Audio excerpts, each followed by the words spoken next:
तीन चोर एक अंधे आदमी के घर चोरी करने घुसते हैं। ये चोरी इन तीनों को इतनी महंगी पड़ती है कि इन्हें अपनी जान गंवानी पड़ जाती है। तो आखिर एक अंधे आदमी के घर में घुसने के बाद इन तीनों के साथ ऐसा क्या होता है, जानेंगे इस कहानी में। कहानी की शुरुआत में हमें एक बूढ़ा आदमी दिखाई देता है जो कि एक लड़की को घसीटते हुए कहीं ले जा रहा होता है। अब सीन शिफ्ट होता है और हमें तीन दोस्त दिखाई देते हैं। इन दोस्तों में एक लड़की और दो लड़के होते हैं। इनमें लड़की का नाम रॉकी है और लड़कों का नाम एलेक्स और मनी है। ये तीनों चोर थे और लोगों के घर में चोरी करके अपना गुजारा करते थे। ये तीनों उसी घर में चोरी करते थे जिसमें एलेक्स के पिता की सिक्योरिटी लगती थी, क्योंकि इससे एलेक्स के पास उस घर के सिक्योरिटी की सारी जानकारी होती थी, जिससे कि ये लोग उस घर के लॉक को आसानी से खोलकर घुस सकते थे। इसीलिए ये उन घरों में बहुत ही आसानी से घुस जाते हैं और चोरी करते हैं और जाते समय उस घर के खिड़की का कांच तोड़ देते हैं, जिससे कि सामने वाले को लगे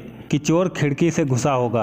अब हम मनी को देखते हैं जो चोरी किए गए सामान को बेचने जाता है, लेकिन उसे वहां पर सामान के बहुत ही कम पैसे मिल रहे होते हैं। इससे मनी बहुत ज़्यादा निराश हो जाता है। अब मनी अपने दोस्तों के पास आता है और वो उनसे बताता है कि शहर के दूसरी तरफ एक घर है जिसकी सिक्योरिटी एलेक्स के फादर ने करी है। इसके अलावा ये उन्हें ये भी बताता है कि उस घर में एक रिटायर आर्मी मैन रहता है। आर्मी मैन की बेटी को किसी ने मार दिया था, लेकिन जिसने उसे मारा था वो बहुत ही अमीर था, इसीलिए उसने सेटलमेंट के तौर पर आर्मी मैन को $3 लाख दिए थे और ये पैसे उसने उसे कैश में दिए थे। ये सुनने के बाद ये तीनों उस पैसे को लूटने का प्लान बनाते हैं, लेकिन एलेक्स मना कर देता है क्योंकि वो कैश चोरी नहीं करता था। लेकिन अपने दोस्तों के बहुत ज्यादा फोर्स करने पर वो उनके साथ काम करने के लिए मान जाता है। अब हम रॉकी के पेरेंट को देखते हैं जो कि दिन रात नशा ही करते रहते थे। उनकी नशे की आदत की वजह से रॉकी बहुत ज्यादा परेशान रहती थी और इसीलिए वो अपनी छोटी बहन के साथ कैलिफोर्निया जाकर शिफ्ट होने का प्लान बना रही थी। अब ये लोग बूढ़े आदमी के घर की रैकी करना शुरू कर देते हैं। तब इन्हें पता चलता है वो बूढ़ा आदमी देख भी नहीं सकता। मनी अपने दोस्तों को बताता है जब इस आदमी की इराक में पोस्टिंग थी तो जंग के दौरान इसने वहां पर अपनी आंखें खो दी थी, इसीलिए अब इनकी चोरी का रास्ता बिल्कुल आसान हो गया था। अब अगली रात ये लोग उसके घर में घुस जाते हैं और घर में घुसते ही सबसे पहले ये लोग उसके पालतू कुत्ते को बेहोश कर देते हैं। इसके बाद एलेक्स जब उसके घर के दरवाजे को खोलने की कोशिश करता है तो वो उसके दरवाजे को नहीं खोल पाता, इसीलिए ये सब उसके घर की खिड़की को तोड़ देते हैं। अब खिड़की टूटते ही 30 सेकेंड का काउंटडाउन शुरू हो जाता है। अब 30 सेकेंड बाद घर का अलार्म बज जाएगा, लेकिन 30 सेकेंड पूरे होने से पहले ही रॉकी उस घर के अलार्म को बंद कर देती है। अब मनी उस बूढ़े आदमी के रूम में जाता है और वहां पर स्लीपिंग गैस छोड़ देता है, जिससे कि वो बूढ़ा आदमी सोता रह जाए। घर की तलाशी लेने पर इन्हें एक दरवाजा दिखाई देता है जिस पर लॉक लगा हुआ होता है। लॉक देखकर इन्हें लगता है शायद पैसे इसी कमरे में रखे हुए हैं, इसीलिए ये लोग उस दरवाजे को खोलना शुरू कर देते हैं और काफी देर कोशिश करने के बाद ये लोग उस दरवाजे को भी खोलने में कामयाब हो जाते हैं। लेकिन दरवाज़ा खुलते ही इनसे थोड़ा सा शोर हो जाता है, जिससे कि वो अंधा आदमी जग जाता है और इनके पास आ जाता है और चिल्लाने लगता है कि कौन मेरे घर में घुस गया है। अब मनी उसे धमकाने लगता है, अगर तुमने शोर किया तो मैं तुम्हें मार दूंगा। लेकिन वो बूढ़ा आदमी हाथ जोड़कर माफ़ी मांगते हुए मनी की तरफ आता है और एक झटके में उसकी गन छीन लेता है और देखते ही देखते उस गन से मनी की खोपड़ी उड़ा देता है। ये नज़ारा देखकर रॉकी बहुत ज़्यादा डर जाती है। वो भागकर एक अलमारी में छिप जाती है और वहाँ पर रोने लगती है। अब तक ये लोग जिस आदमी को अंधा और कमज़ोर समझ रहे थे, असल में वो बहुत ही ज़्यादा खतरनाक था। अब वो अंधा आदमी घर की सारी खिड़कियों को बंद कर देता है ताकि कोई भी घर से बाहर ना निकल सके। अब रॉकी वहाँ पर छिपकर उस आदमी को अपनी पैसों वाली अलमारी खोलते हुए देख लेती है। अब उस आदमी के वहां से जाते ही रॉकी और एलेक्स उस अलमारी को खोलते हैं, जिसके बाद इन्हें पता चलता है उस अलमारी में 3 लाख नहीं बल्कि $1 मिलियन हैं। अब ये लोग उन पैसों को जल्दी जल्दी अपने बैग में भरकर वहां से भागने लगते हैं, लेकिन इनके वहां से निकलने से पहले ही वो बूढ़ा आदमी वापस आ जाता है। अब वो मनी की डेड बॉडी को उठाकर वहां से जाने लगता है, लेकिन तभी उसे एलेक्स के कदमों की आहट मिल जाती है, जिससे उसे पता चल जाता है इस घर में मनी के अलावा और भी कोई है।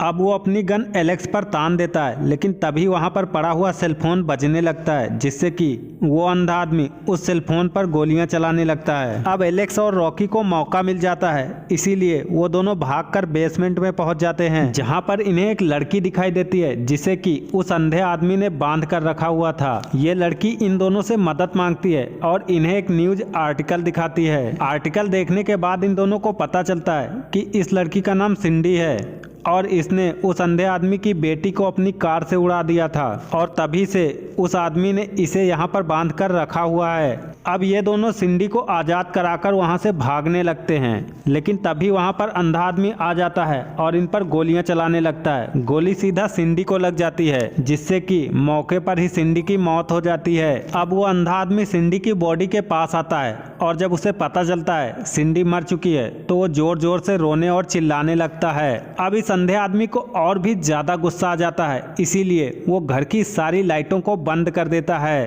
क्योंकि अंधेरे में ये आदमी इन लोगों को और भी आसानी से पकड़ पाएगा। अब ये आदमी बुरी तरीके से इन दोनों के पीछे पड़ जाता है और इसी दौरान ये आदमी एलेक्स को पकड़ लेता है। अब ये आदमी एलेक्स को मारने ही वाला था, लेकिन तभी उसे पता चलता है उसके बंदूक की गोलियां खत्म हो चुकी हैं और इसी बात का फायदा उठाकर एलेक्स उसे धक्का देकर वहां से भाग जाता है।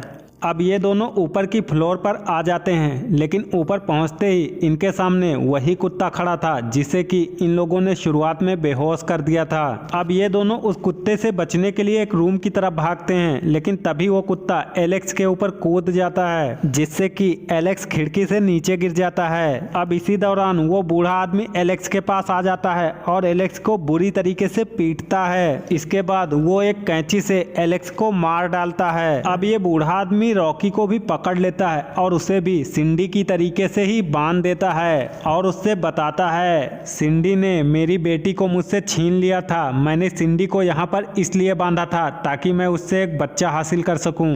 वो आदमी उससे ये भी बताता है कि मैंने सिंडी को प्रेग्नेंट भी कर दिया था, लेकिन तुम लोगों की वजह से सिंडी और मेरा बच्चा दोनों छीन गए। ये आदमी रॉकी से बोलता है, मैं तुम्हारे साथ वही करूंगा जो मैंने सिंडी के साथ किया था, मतलब कि ये उसे प्रेग्नेंट करेगा। ये आदमी प्रोसेस स्टार्ट करने ही वाला था कि तभी पीछे से आकर एलेक्स उसके सर पर एक हथौड़ा मार देता है, जिससे कि वो आदमी यहीं पर बेहोश हो जाता है। इसके बाद एलेक्स उस बूढ़े आदमी को वहीं पर बांध देता है और रॉकी को छुड़ाकर बाहर जाने के लिए दरवाजा खोलने लगता है, लेकिन तभी पीछे से एक गोली आकर एलेक्स को लगती है और उसका काम वहीं पर तमाम हो जाता है। अब हम देखते हैं कि ये गोली उसी अंधे आदमी ने चलाई थी। ये नज़ारा देखकर रॉकी बहुत ज़्यादा डर जाती है और भागकर उस घर से बाहर आ जाती है, लेकिन वो कुत्ता अब भी रॉकी के पीछे पड़ा हुआ था, इसीलिए रॉकी एक कार में घुस जाती है, लेकिन वो कुत्ता अब भी उसका पीछा नहीं छोड़ता। ये कुत्ता कार के ऊपर ही बैठा रहता है। अब रॉकी को एक आइडिया आता है, वो कार की डिग्गी को खोलती है, जिसके बाद वो कुत्ता उस पर हमला करने के लिए अंदर आ जाता है। अब रॉकी फटाक से कार की डिग्गी को बंद करती है और कार से बाहर निकल आती है, जिसके बाद उसे लगता है कि अब वो शायद बच गई, लेकिन तभी वो अंधा आदमी पीछे से आकर उसे पकड़ लेता है और घसीटते हुए घर के अंदर ले जाने लगता है। अब ये आदमी रॉकी को भी मारने ही वाला था, लेकिन तभी रॉकी को एक आइडिया आता है। अब रॉकी तुरंत घर के सारे अलार्म को खोल देती है, जिससे कि हर तरफ शोर हो जाता है और वो अंधा आदमी कंफ्यूज हो जाता है कि रॉकी किस तरफ है, और इसी बात का फायदा उठाकर रॉकी उस आदमी को बहुत बुरी तरीके से मारती है। उसे मारकर बेसमेंट में फेंक देती है और पैसे लेकर पुलिस के आने से पहले ही वहां से निकल जाती है। अब हमें कुछ दिनों बाद का सीन दिखाई देता है, जहां पर रॉकी अपनी छोटी बहन के साथ कैलिफोर्निया जा रही होती है। तभी वो न्यूज में देखती है कि वो बूढ़ा आदमी जिंदा बच गया है और हॉस्पिटल जाने से पहले वो सबको बता रहा होता है कि उसके घर में 2 चोर घुसे थे, जिन्होंने उसके घर से कुछ नहीं चुराया और इसने उन्हें मार दिया। ये देखने के बाद रॉकी को थोड़ा अजीब लगता है। इसके बाद रॉकी अपनी बहन को वहां से लेकर चली जाती है और इसी के साथ ये इंटरेस्टिंग कहानी यहीं पर खत्म हो जाती है। दोस्तों, अगर ये स्टोरी आपको पसंद आई है तो चैनल को सब्सक्राइब करके वीडियो को लाइक जरूर करें।